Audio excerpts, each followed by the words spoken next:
일부 예배 때도 제가 말씀을 드렸는데 일부 예배 때도 찬양대원들이 한 절반 정도 평소보다 참석하시는데 제가 듣기에는 소리는 비슷하더라고요. 네. 한 분이 두 분 목소리를 내서 그런지 어려운 가운데서도 이렇게 예배 드리러 온 우리 성도들 하나님 예배를 받으시고 또 나오지 못한 성도들도 가정에서 하나님을 예배하고 기도할 때 하나님이 우리의 간구를 들어주시고 우리 예배를 통해서 영광을 받으시고 속히 이 땅에 이 코로나19 전염병을 하나님께서 퇴치시켜 주시고 또 병든 우리의 이웃들 하나님의 능력으로 빠른 회복이 있도록 더욱 기도에 힘써 주시기를 간절히 바랍니다. 저도 지난 한 주간 동안 전화를 몇 통 받기도 하고 문자를 받기도 했습니다. 주일 예배를 자제해달라, 또 모임을 좀 하지 않기를 당부합니다. 이런 문자들과 또 전화로 받았어요. 이재명 경기도지사가 어제 그런 이야기를 했습니다. 긴급 명령을 발동을 할까 망설인다. 뭔가 하면은 교회를 대상으로 예배 금지하는 명령을 내릴까 말까 망설인다. 그런 이야기를 들었습니다. 경기도 내에 아마 한 절반 좀 넘는 교회가 예배를 계속 드리고 있습니다. 저에게도 아마 시청 공무원이 전화를 해서 이런 상황을 묻더라고요. 그래서 제가 마스크 다 쓰고 또 소독 철저히 하고 예배 드리고 있습니다. 그랬더니 뭐 그래도 좀 예배를 안 드렸으면 그런 이야기 하길래 우리는 하나님께 더 간절하게 기도해야 될 때입니다. 그랬더니 웃더라고요. 그래서 하나님을 모르는 분들은 이해가 안 되겠지만 인간의 생명은 하나님께 달려있고 우리는 모여서 이 나라의 민족을 위해서 기도합니다. 빨리 이것이 하나님의 도우심으로 해결되도록 기도하고 있습니다. 그렇게 제가 이야기를 했습니다. 지금 뭐 정부에서나 또 우리 공무원들이나 안 믿는 분들이 보는 관점은 물론 이해가 되죠. 신천지 그 이단들이 모임을 통하여 그들 특이였던 그런 모임을 통해서 또 그 중에 뭐 이렇게 뭐 중국에서 누가 왔든지 그 병에 감염이 된 사람이 있었겠죠. 그래서 그 신천지 모임을 통해서 이것이 이제 급속도로 신천지 신도들 대구 경북 중심으로 퍼져간 것은 사실입니다. 그러나 언론 같은 데서도 매일 신천지 뭐 대구 교회 총회장 이만희 이렇게 하다 보니 이 신천지나 우리 개신교나 비슷하게 보는 것 같고 그래서 그들이 보기에는 이 예배만 안 모이면은 좋겠다. 그런 마음 같습니다. 뭐 그분들이 할 수 있는 게 그거밖에 없겠죠. 그러나 저는 그렇습니다. 우리의 마음이 같을 줄 아는데 우리가 하나님을 예배하고 하나님을 두려워해야지. 우리가 뭐 예배를 중지하고 뭐 이렇게 인터넷으로 예배를 드린다고 하고 가정에서 드린다고 할 때에 책임자들의 마음은 편하겠죠. 조금 우려가 염려가 없으니까. 그러나 하나님의 마음이 편하실까? 또 우리 마음이 편할까? 아니라고 생각합니다. 2주 전에 문산에 거주하는 한 분이 확진자로 밝혀져서 지금 치료받고 있습니다. 문산 인구가 5만 정도로 치더라도 5만 명 가운데 1명이 감염되어 병원에 가 있습니다. 그런데 그 한 분 때문에 문산에 있는 수십 교의 교회가 예배를 드리지 말라.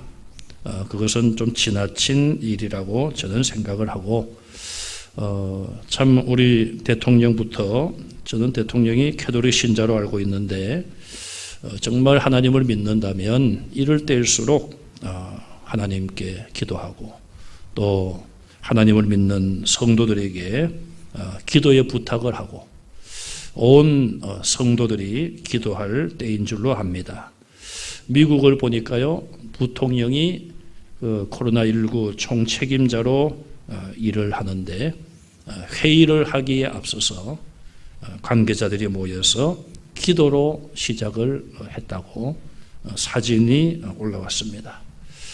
참 저는 그걸 보고 굉장히 부러웠습니다. 물론 지금 미국은 뭐 우리나라와 비교하지 못할 정도로 아직은 미미한 그런 상태에 있습니다.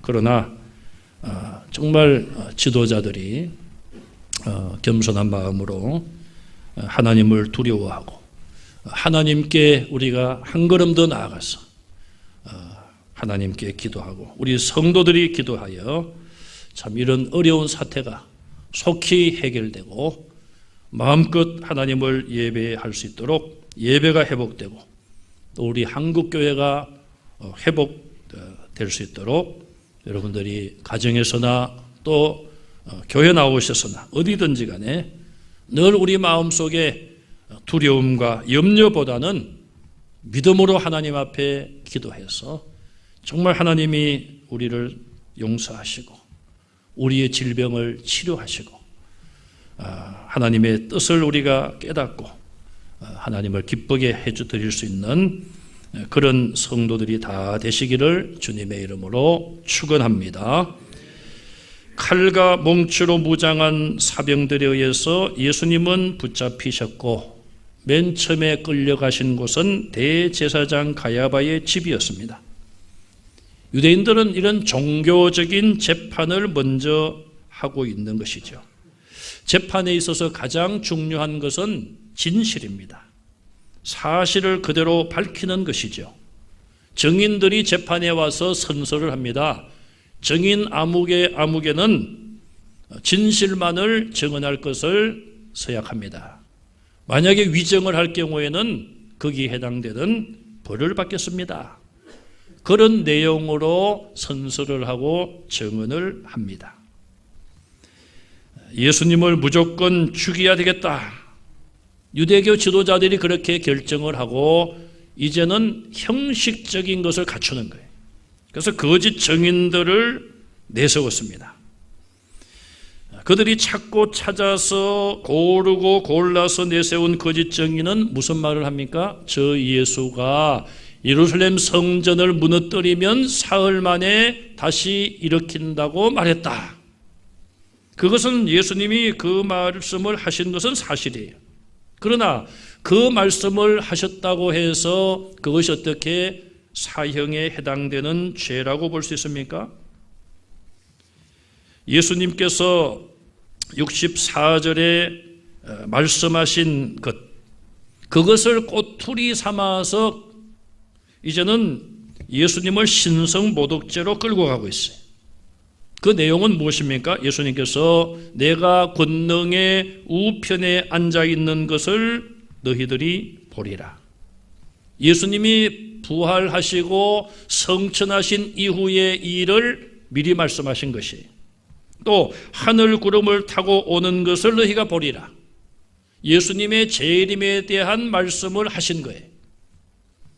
자, 예수님이 내가 하나님 보좌 우편의 영광의 자리에 앉을 것과 내가 구름을 타고 오는 것을 너희가 보리라.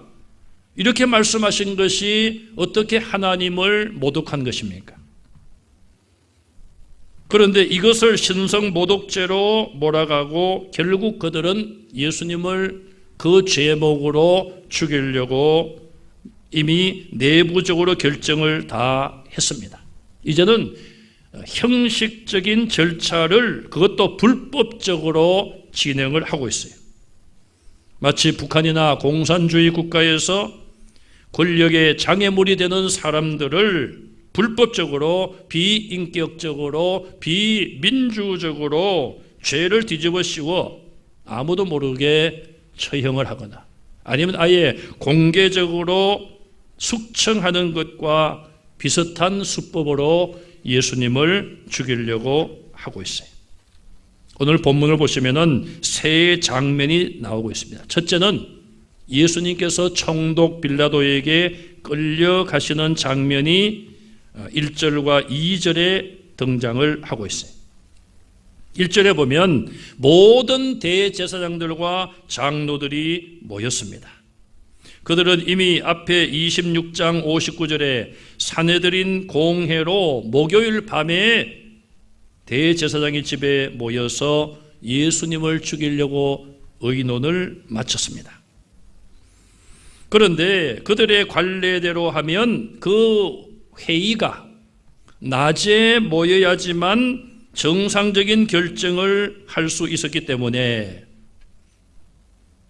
이제 금요일 새벽이 될 때까지 기다렸다가 금요일 새벽에 예수님을 사형에 해당된다는 결정을 그들은 했습니다. 이제 예수님은 유대교 지도자들에 의해서 사형에 해당되는 죄수로 정죄를 받았습니다.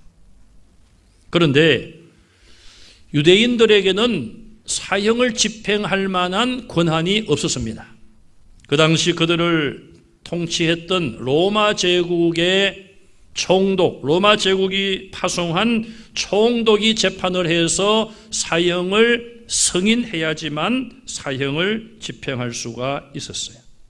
그래서 지금 로마가 파견한 빌라도 총독에게 예수님을 끌고 갔습니다. 2절에 보시면 예수님은 사형수로 결박을 당하고 있어요. 지금으로 말하면 수갑을 채워진 채 사형에 해당되는 흉악범으로 취급을 당하고 계십니다. 빌라도 총독은 어떤 사람입니까? 빌라도는 그 당시에 유다뿐 아니라 사마리아 지방과 이두메 지역, 세 지역을 감독하고 다스렸던 제5대 총독이었어요. 로마의 디베리오 황제 때에 AD 26년부터 36년까지 약 11년 동안 유다의 총독으로 다스렸습니다. 역사가 요세푸스에 의하면 이 빌라도 총독은 반유대적이었어요. 유대에 와서 총독으로 다스렸지만 유대인들을 굉장히 미워하고 반유대적인 그런 생각으로 잔혹한 통치를 했습니다. 로마의 군기를 예루살렘에 가져왔고 또 그가 정치를 잘못함으로 여러 번 폭동도 일어났다고 합니다. 이교도의 동전을 이스라엘에서 만들기도 하고 이스라엘 사람들이 신성시하는 성전의 돈을 금과 은을 빼내어서 다른 것을 건축하는 일에 사용도 했습니다. 갈릴리로 순례 온 사람들을 죽이기도 했고 거리심산에서 사마리아 사람들을 많이 학살했습니다. AD 36년 사마리아인들을 학살함으로 인하여 그는 로마로 소환되어 갔습니다. 그래서 총독의 자리에서 물러나게 되었고 그 후로 그는 자살했다고 알려집니다. 그 시체는 빌라도 산상으로 불리는 그 지역의 호수에 던져졌다. 그렇게 알려져 오고 있습니다. 오늘 본문에 가룟 유다뿐 아니라 이 빌라도의 최후도 자살로 결국 마감된 것을 우리가 알 수 있습니다.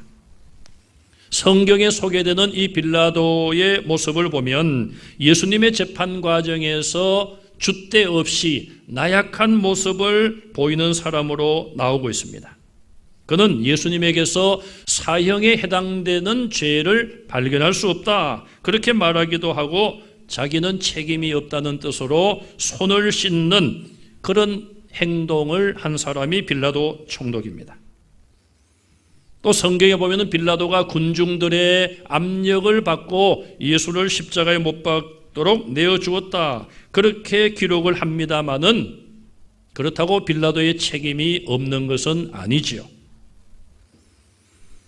교회 예배 때 오늘도 우리는 사도신경 신앙 고백을 하면서 본디오 빌라도에게 고난을 받으사 십자가에 못 박혀 죽으시고 하나님의 아들 메시아이신 예수님께서 죄인 빌라도에 의하여 고난을 당하시고 십자가에 못 박혀 죽으셨다고 우리는 신앙 고백을 했습니다.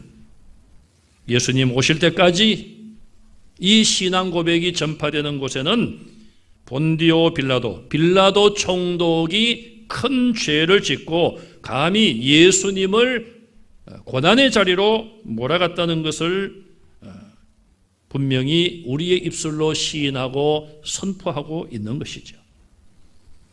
두 번째 장면을 보면 3절에서 5절까지 나옵니다. 예수님을 배반한 가룟 유다의 최후의 모습이 나오고 있습니다. 마태복음의 저자인 마태는 본문 3절에서 유다를 소개하면서 어떻게 소개합니까? 예수를 판 유다. 예수를 팔았다. 이미 과거형이. 26장 14절에 올라가서 보면 마태는 이 가룟 유다를 소개하면서 12 중에 하나인 가룟 유다. 이건 다른 사복음서에서도 똑같이 표현하고 있어요. 12 중에 하나인 가룟 유다. 그리고 마태복음 26장 25절에는 예수를 파는 유다. 아직은 예수님을 팔지 않았고 진행 중에 있었기 때문에 예수를 파는 유다라고 기록을 했어요. 이제는 은 30을 받고 예수님을 넘겨주었으니 예수를 판 유다로 소개되고 있습니다. 스승을 배반한 제자요, 창조주요, 구세주인 예수님을 배반한 죄인 중에 죄인이 되고 말았습니다.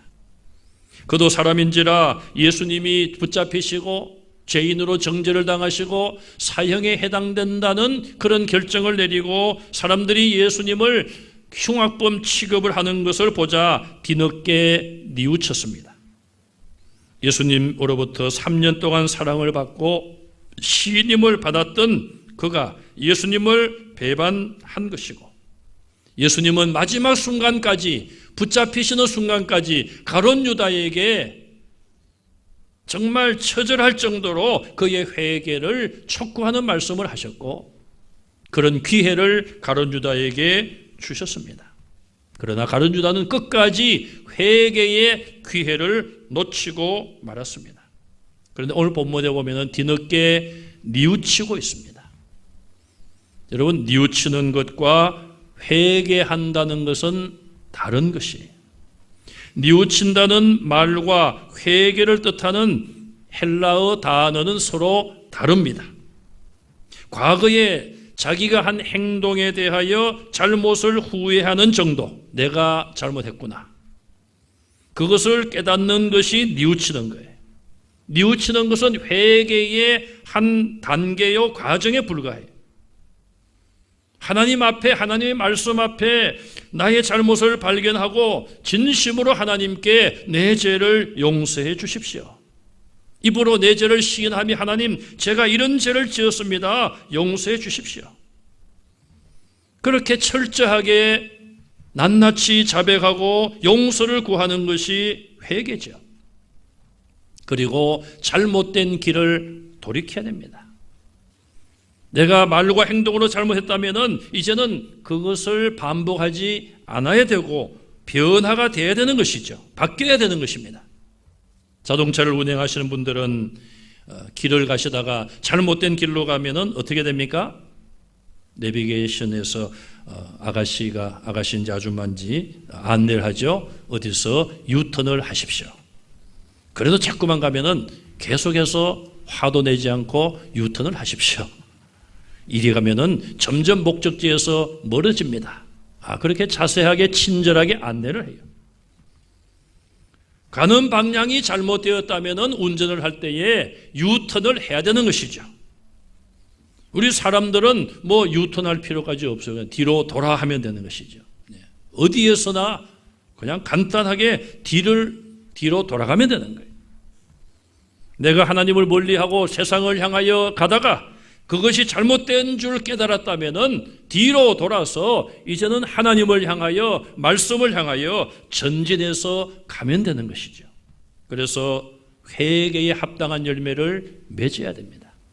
예수님은 도끼가 나무 뿌리 위에 놓여 있으니 합당한 열매를 맺지 아니하는 나무는 다 찍혀 불에 던지우리라고 그랬어요.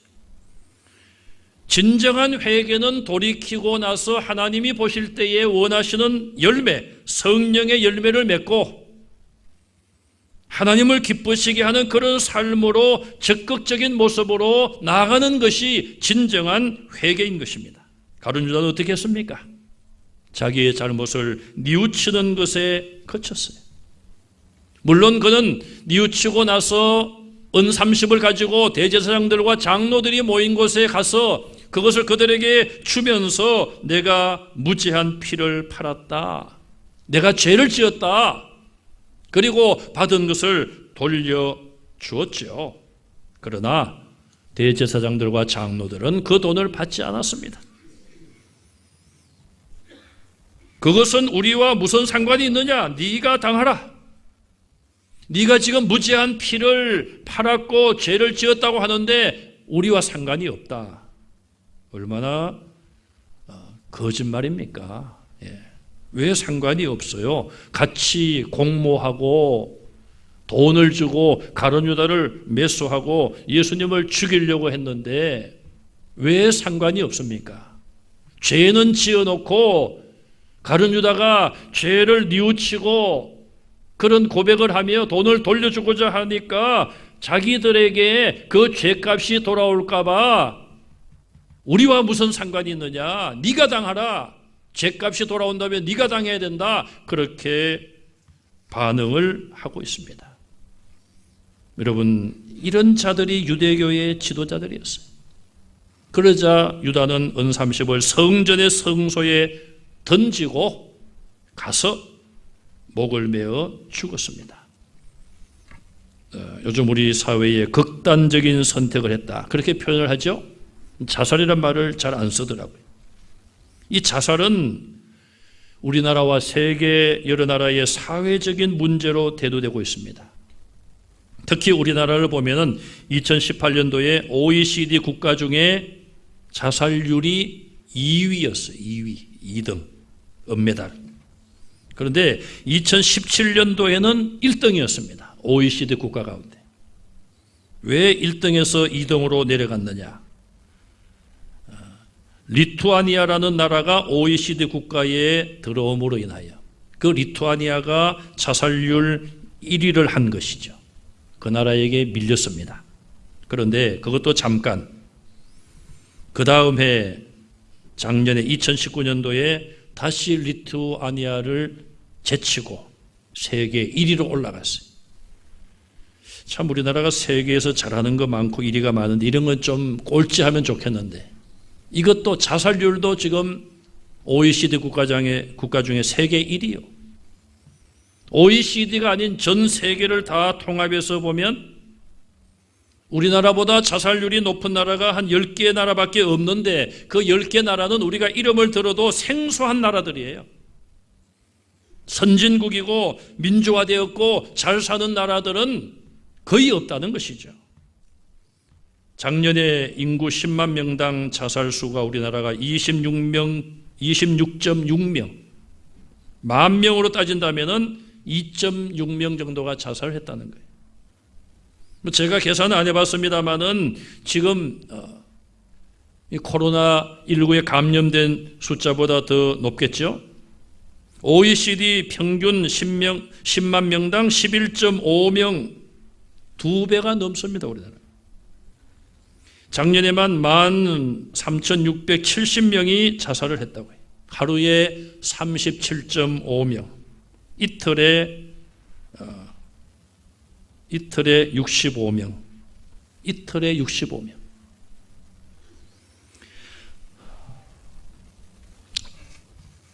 왜 자살률이 높을까? 여러 가지 주장들이 있습니다만은 모방 효과가 있다, 그렇게 말하고 있어요. 유명인들, 연예인들, 정치 지도자들, 참 불행하게도 전직 대통령 한 분도 자살을 선택했고, 또 서민 쪽에서 일했던 노회찬 국회의원도 그 길을 갔고, 잘 알고 있는 탤런트 가운데서도 최진실 남매, 조민기 등등, 또 아이돌 스타들 중에서도 이런 길을 갔어요. 경제계의 지도자들, 재벌에 속한 사람들 중에도 이런 길을 갔고, 우리 파주시청의 파주 시장으로 일하던 분 중에서 한 분이 또한 이 길을 갔습니다. 목사 중에도 자살을 한 사람이 있어요. 수년 전에 미국의 김성수 목사가 자살했어요. 자, 이 자살을 놓고 신학적인 논쟁이 한때 뜨거웠습니다. 논쟁의 주제는 뭐냐? 자살하면 천국을 가느냐 못 가느냐. 여러분 생각은 어떻습니까? 제 생각은 그런 신학적인 논쟁은 별 필요가 없다고 생각을 합니다. 우리는 이런 사회적인 문제가 일어남을 보고 심각성을 깨닫고 우리 성도들에게, 처음 믿는 분들에게, 또 어려서 주일 학생 때부터 자살은 살인죄에 해당되는 것이며 하나님이 주신 귀한 생명을 죄인인 인간이 스스로 해치는 것은 죄악임을 가르쳐야 되고, 무슨 어려움이 있더라도 우리는 믿음의 힘으로, 하나님의 능력으로 이겨낼 수 있다는 그런 분명한 산신앙교육을 함으로써 이 문제를 맞서서 우리가 싸워야 된다고 생각을 합니다. 사도행전 1장 18절 이하에 보면 가룟 유다는 몸이 곤두박질하여 배가 터져 창자가 흘러나왔다. 누가는 아주 자세하게 가룟 유다의 최후를 기록하고 있습니다. 그러면 오늘 본문의 말씀과 사도행전 1장에 나오는 이 말씀, 가룟 유다의 죽음에 대한 말씀이 왜 다를까요? 목을 그가 메어서 자살한 것은 사실입니다. 제가 이 부분에 대해서 이미 말씀을 제가 드린 적이 있습니다만은, 그런데 자살을 하는데 이 가룟 유다가 끈을 좀 약한 것을 선택을 한 것 같아요.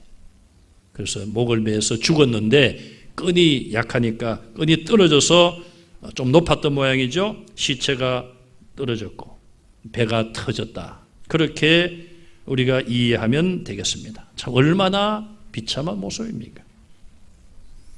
우리가 원치 않게 사고로 죽을 수도 있고 질병으로 죽을 수도 있어요. 그래서 저는 우리 성도님들에게 우리 자신의 죽음을 위해서도 기도해야 된다고 늘 기회가 있을 때마다 말씀을 드립니다. 우리의 죽음을 위해서도 기도해요. 기도로 준비해야 돼요.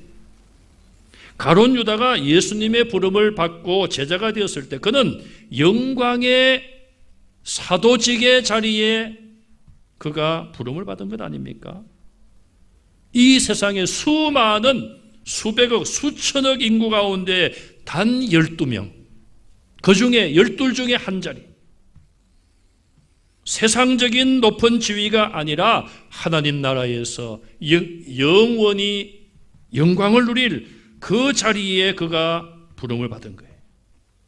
물론 땅에서는 고난이 있고 순교의 제물이 될 수도 있지만 영원한 나라에서 영원한 상급과 영광을 누릴 그런 자리에 초대받았는데 그의 마음이 마귀에게 빼앗기고 은30 돈을 사랑함으로 예수님을 배반하여 팔았고 뒤늦게 후회했지만 그는 진정한 회개의 자리까지 가지도 못하고 스스로 자기 생명을 해치는 그런 불행한 최후로 삶을 마쳤습니다. 자살한 자가 천국 가느냐 못 가느냐, 그 논쟁이 저는 의미가 없다고 봅니다. 또 그것을 우리가 궁금해할 이유도 없다고 봅니다. 저는 늘 그런 어려운 문제를 부딪히면은 제가 늘 말씀을 드리잖아요. 조금만 참으라고요. 그걸 아는 것이 그렇게 급합니까? 천국 가보면 아는 거예요. 천국 가서 보시고 저 사람은 자살했는데 천국에 왔네. 하나님의 은혜구나. 어떤 사람은 자살했는데 안 보이네. 그때 가서 우리가 알면 되는 거예요. 사실 그때 가면은 그 관심이 없죠. 예. 저와 여러분들이 이런 우리나라가 당하고 있는 어려움 중에 하나, 사실 1년에 13,670명이 자살을 하는데 지금 코로나19로 죽은 사람 한 50명 가까이 됩니까?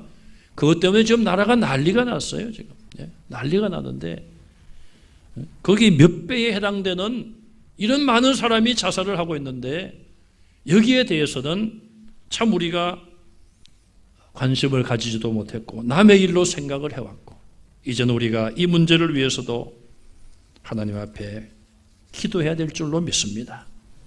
자살할 사람이 내가 전도하여 그걸 포기하고 하나님의 자녀로 그렇게 믿음의 삶을 살면 얼마나 그것이 값진 일이겠습니까?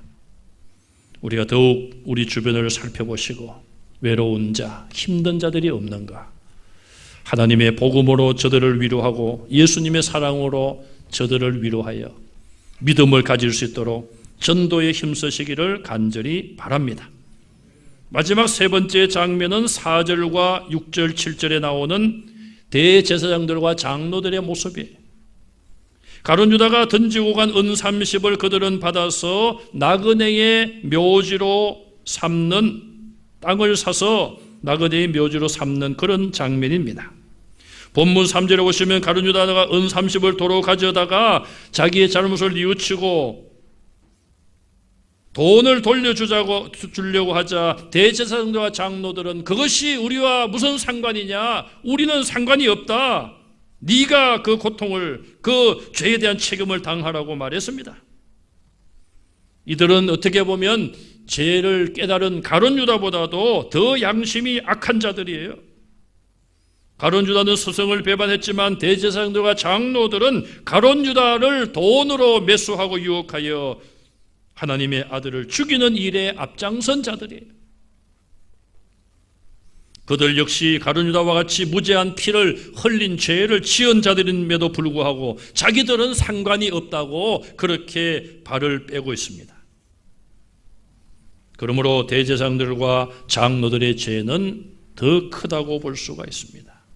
이제 와서 모든 것을 악한 계획을 세우고 추진하고 진행하고 그래 놓고는 이제 와서 자기들의 죄가 없다고 발을 빼는 비겁한 모습을 볼 수 있습니다. 6절에 보면은 그들은 유다가 던지고 간, 성소에 던지고 간 은 30을 핏값으로 규정하고 핏값인 그것을 성전의 금고에 넣는 것은 옳지 않다, 이렇게 말하면서 그것을 성전에 둘 수 없다고 결정을 하죠. 자기들이 지불한 핏값이요 더러운 돈에 대해서 자기들 스스로가 그것이 핏값으로 규정을 하고 있습니다. 그러면서도 그 돈을 준 자기들의 죄는 깨닫지도 못하고 있습니다. 그리고 그 돈이 성전에 들어가는 것은 옳지 않다고 하여 땅을 사서 나그네의 묘지로 삼았습니다. 전형적인 율법주의자들의 모습이죠. 자기 잘못은 인정하지 않고 남의 잘못만을 비판하고 정죄하고 탓하고 있습니다. 자기 눈에는 지금 들보가 들어가서 육신적인 눈을 말하는 것이 아닙니다.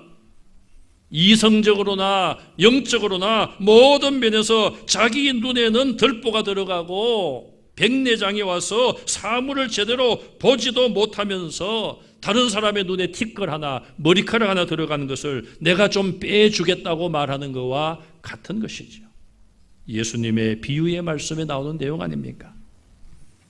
그들은 토기장이의 밭을 그 돈으로 사서 이방인 나그네의 묘지로 삼았습니다. 유대인들의 묘지가 아닙니다. 이방인 중에 그 나라에 와서 죽은 자들, 쉽게 말하면 객사한 자들을 그 밭에, 그 묘지에 안장시키는, 묘지에 넣는 이방인 나그네의 묘지로 삼은 거예요. 그 더러운 돈으로 유대인들을 위한 묘지가 아닌 이방인들의 묘지를 만든 것이죠. 과연 그것이 이방인 나그네를 위한 것일까요? 코로나19 사태로 인하여 대구, 경북 지금 굉장히 어려움을 겪고 있습니다. 제가 어제 그곳에서 목회하고 있는 우리 동기 목사님 두 분과 통화를 했습니다. 지금 대구는 유령 도시와 비슷합니다. 길을 나가도 사람이 오고 가지도 않고 지금 도시가 죽어가고 있습니다.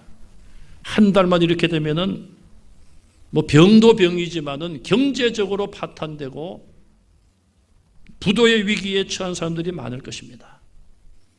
교회도 이게 말이 아닙니다.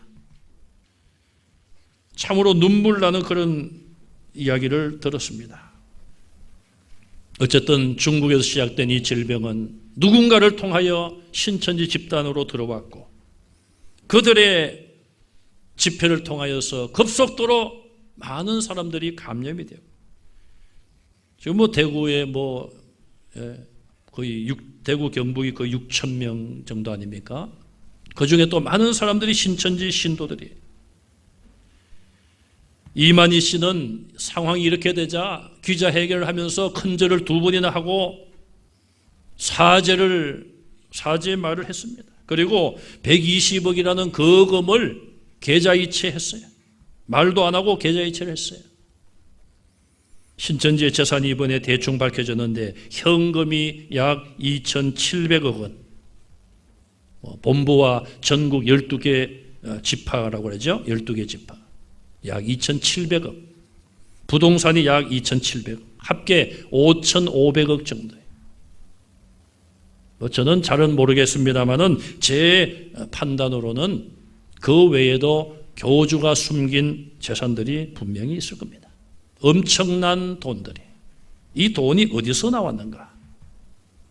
이만희 씨가 무슨 재벌입니까? 아니에요. 젊어서 다른 이단에서 보고 배워서 그 이단이 소멸하게 되자 거기에다가 플러스 알파를 해가지고 새로운 이단을 만들었습니다. 이단에 빠진 사들 중에 전 재산을 거기에다가 넣은 사람들이 꽤 있습니다. 자기를 하나님으로 구원자로 속이면서 남의 가정을 파괴했습니다. 부부가 함께, 가족이 함께 합의하여 재산을 넣은 경우도 잘못된 것이지만 한쪽이 일방적으로 재산을 넣음으로 인하여 가정이 깨어지고 경제적인 어려움을 당하는 분들이 얼마나 많습니까? 그동안 이런 일들이 피해를 당한 사람들이 외쳐왔고 내 자녀가 집으로 돌아오지 않습니다. 가출을 해서 신천지에 빠져서 내 자녀를 돌려보내고 있지 않습니다. 이런 호소들을 해왔습니다. 법적으로나 정부가 이런 일들을 진작에 귀를 기울이고 해결을 했다면 오늘 이런 사태가 왔을까? 그런 아쉬움을 생각해 봅니다.